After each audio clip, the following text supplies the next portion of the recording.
It's another edition of Classeek 15, our interval rehearsal break-sized chats with classical insiders, and you're very welcome. It's Jack Pepper here, composer, radio presenter and author, and today getting very, very meta. This Classeek 15 is an interview about interviews. With our latest chat, we'll be exploring how to prepare for a media interview and how to make sure you get the most out of one. To do so, we're heading inside Classeek's new video subscription library called Insights by Classeek. Each series of this focuses on a given career theme, and indeed there's a whole series about media and PR. All these extended industry chats are hosted by Classeek's Ambassador Programme Director, Benjamin Woodroffe. So, let's meet him for Classeek 15 to find out more.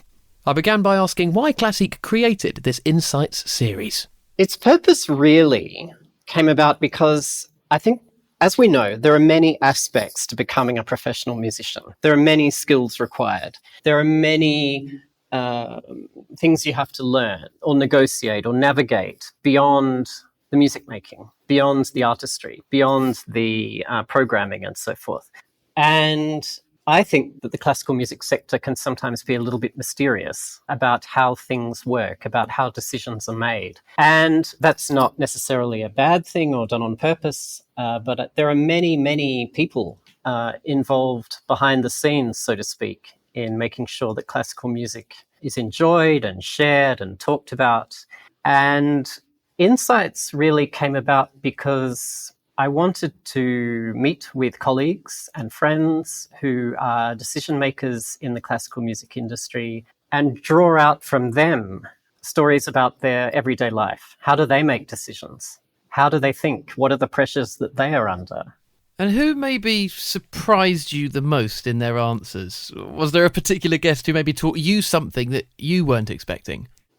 Every guest offered and offers something incredibly I was really impressed with the generosity of answers and the generosity of openness, transparency. I mean, we'll come back to that. I think the interviewer sets the tone and the context and the comfort level. But I will say, and maybe it's timely as we're coming up to Verbier soon, Martin Engström took me off guard with one of his amazing comments, which was, perhaps artists don't need agents anymore. That the role of the agent has disappeared. And I found that provocative and fascinating, and I've thought a lot about it since. So what do you do in that moment? If a guest says something you're not expecting, how do you respond? Well, I think a good interviewer is listening while interviewing, and you are responding to the information you're hearing. Interviews that are scripted in advance are for me, terrifyingly boring. And you want a conversation. And so you have to respond as you would respond in a conversation to keep the flow going. So I asked him to explain what he means. And so in essence, if he feels that the age of the agent has perhaps come to fruition, what does that mean? How do musicians do it themselves? So you can pursue when you're shocked.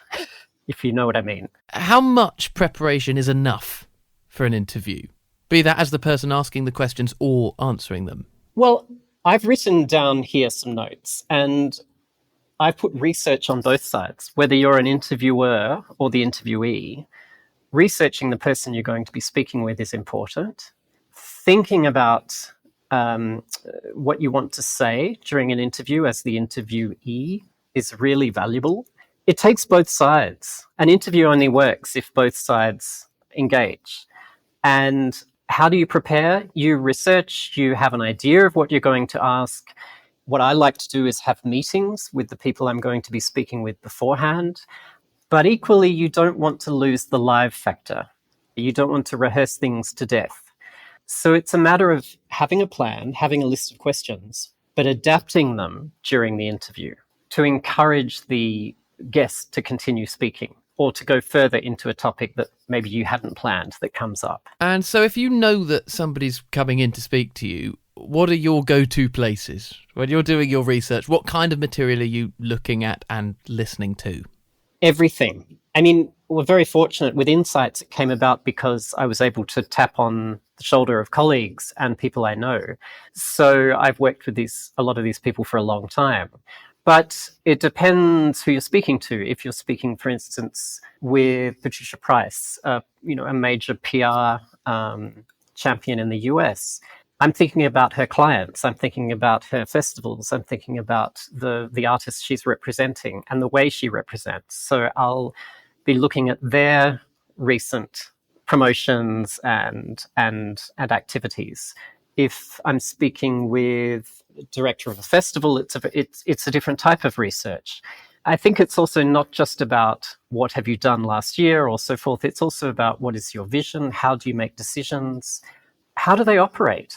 How would you advise somebody who feels genuinely uncomfortable at the concept of an interview? It's a great question. I believe part of our role at Classeek is to mentor young artists to feel comfortable with the media, or at least have a way of handling media interest when they become professional artists. I've had experiences where I've had people who are terribly nervous, not just slightly nervous, but terribly, terribly nervous. And what I recommend in that instance is breaking the interview into parts. I think it's really important that you as the interviewer remain calm and respectful and under control.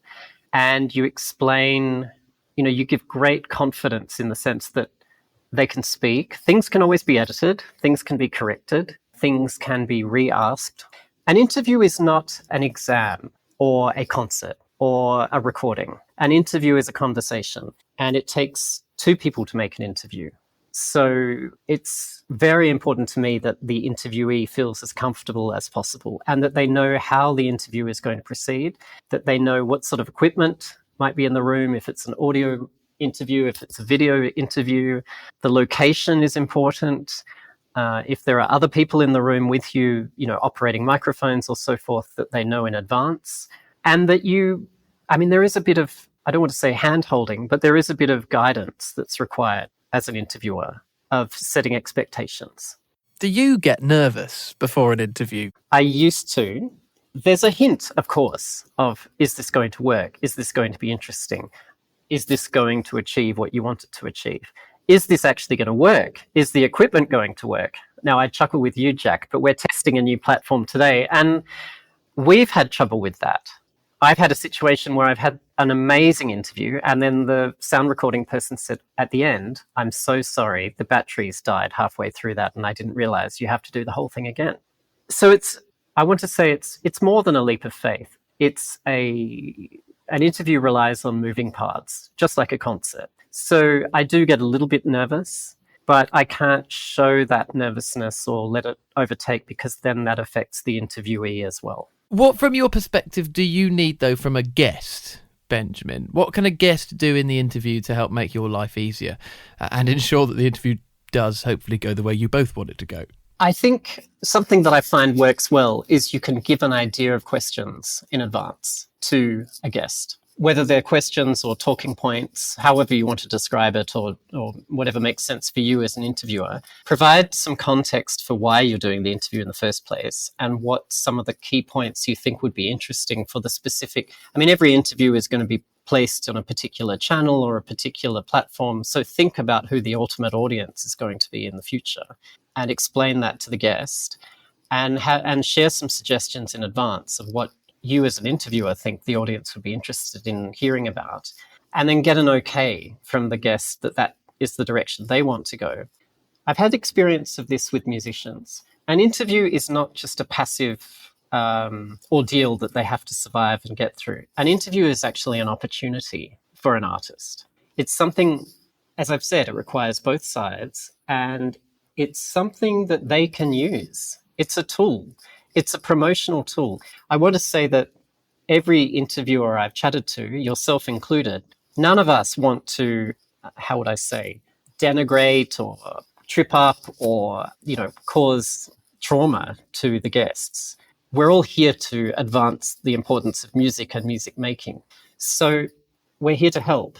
And guests should really think about what matters to them and what projects they have coming up and what they want a wider community to know about them.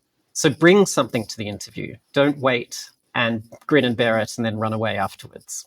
Is there something that you notice really experienced guests do in an interview that's super helpful, or maybe a sign to you that they've done lots of interviews before? You can certainly tell who is experienced and who, experienced with perhaps media training or public speaking and who is not. That shows in their preparation, their sense of focus beforehand, the questions that they may ask myself before we start. Where is this going? Which audience am I speaking to? That helps them craft their responses in advance. They're thinking about the ultimate audience and what that audience might want to hear.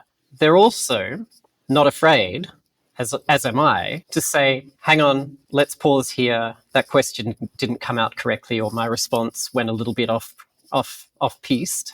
Can we redo that?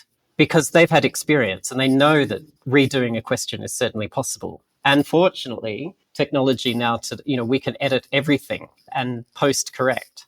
So I find that also tells me that there's great experience. Were there things that helped build your confidence in what can be a very daunting space? What helped you grow in confidence doing this? It's a great question. I think it was watching role models on the ABC Classeek FM in Australia, watching some of my heroes who are able to talk to musicians perhaps they've never met. I mean, many international artists visit Australia all the time, and they would be whisked to the studio, do a quick interview before the concert that evening, and off you go. And just watching some of my media peers balance that, who knows what we're getting tonight, but let's make the most of it and let's find a way to connect to an Australian audience to sort of make people, more similar than different. And so I really tip my cap to some of the regular compares on the national radio that helped me find ways that really we're all human beings, and that's what we're interested in, finding out a bit about each other. And were you given any particularly memorable pieces of advice when you were starting out? What did people say to you? Don't laugh. Now I'm laughing. Oh, was that the advice? Yes, some people said don't laugh during an interview, and I listened to that for a little while, and then threw that out the window. Because I think if you're having a great conversation with somebody, then you have to ride it, and you have to, if something is brought up that's amusing, recognize that. I don't know what your motto is on that topic, Jack. Do you ever laugh in your interviews? All the I've time, heard you laugh. Benjamin. I think particularly when we're trying to combat this image of classical music looking and feeling a certain way, it's all of our responsibilities to underline that classical music is here for everybody. And I think it's the same with radio presenting. I'm a big believer that if a piece on the radio ends big and loud, why should the presenter wait 10 seconds and then come in very quietly, very meekly, very politely, as if they're introducing a quiet piano piece? Yes. The voice should match the music, the energy, the life, the joy. And I think the same applies in an interview. If people are having fun or you're finding something entertaining, why not sound entertained? That's the joy of it. I concur. I think you're right about context. I mean, every interview is conducted slightly differently. One thing I'll add is that location makes a great difference on interviews. So one of the key elements of Insights from the beginning was that we would go and visit our speakers in their place, not at a studio, not at our place, but actually interview them at their workplace. And for many, that made them feel much more comfortable because they knew their environment. But what I would add if you're wanting to be an interviewer or a journalist, is think about the amount of equipment you bring when you conduct interviews. You don't want to take over somebody's office or house or studio. So I think being able to step in and out nimbly and conduct interviews well is ideal, rather than bringing in truckloads of lighting and rigs and so forth, which turn it into something very different. Yes, much less of a conversation that way. So just finally, Benjamin, what would you say is your golden rule for an interview, particularly for a guest? What's the most important thing to keep in mind when approaching an interview? I think that the guest should, if they haven't already had a chat with the interviewer beforehand, ask for one. I think that the guest should have a very short 3 or 4 point list of what they would like to have discussed during the interview from their side, to talk about their projects or recordings or activities. And I would think that the guest should be able to say, can I re-answer that question? I made a mistake. I'd like to redo that again. And then the guest could ask to hear the final version before it goes to air.